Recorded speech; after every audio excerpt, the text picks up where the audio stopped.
Omwaka buli guba gugwako Ssaabasajja Kabaka asiima okumalako omwaka omukadde n'okuyingira omupyanga aliwo n'abantu be mu kivulu ky'enkuuka ekibeera buli mwaka.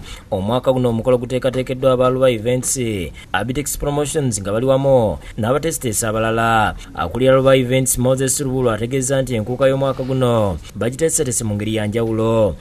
Okwawukanako n'enkuuka eya bulijjo. Enkuuka eno Ssaabasajja yasaba abantu be bonna buli kika ky'abantu bonna okubalabako nga bali mu kifo kimu. Mu kiseera kino batunda tiketi za kikungo baziyite VIP wabula nga zino za muwendo omugere. Naye tuyina ennamba ey'abantu engere erina okubeera mu VIP.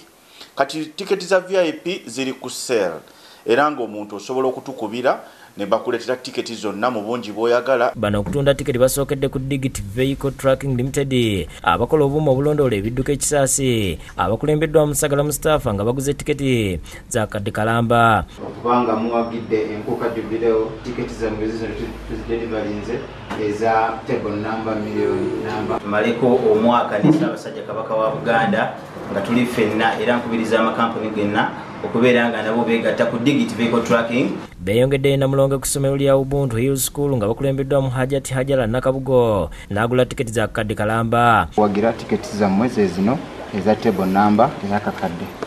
Tuguze tiketi 10 eza VIP ez'enkuuka staff yaffe ku lwa Ubuntu Hill School. Bakomekereza ku Yugakiika emagye ng'eno nabo baguze tiketi za kadde kalamba. Lwa Yugakiika tulina essanyu lingi lwa kutuleetera tiketi zino ez'enkuuka. Nkubiriza n'abantu abalala basigadde mwenna tubeere nga tugendayo. Mu buufu obw'ebivulu, omutegesi w'ebivulu Lubega Michael akutte omuyimbi Kisubika Moses amanyiddwa nga Trekman oluvannyuma lw'okubulawo n'ensimbi obukadde 12 bwe yamusasula amuyimbire mu bivulu wabula omuyimbi ono ne yeebulankanya.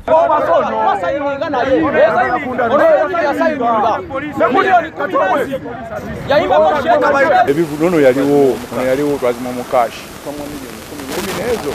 Lubega agamba nti omuyimbi ono aludde nga amutiisatiisa okumutuusaako obuzibu singa tava ku ssente ze yamuwa.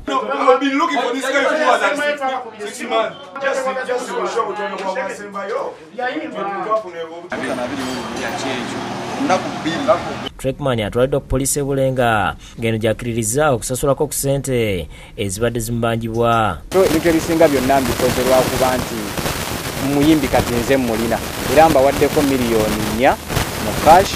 Ismail Nsubuga yakusakidde Gwen ku Lwabukedde TV.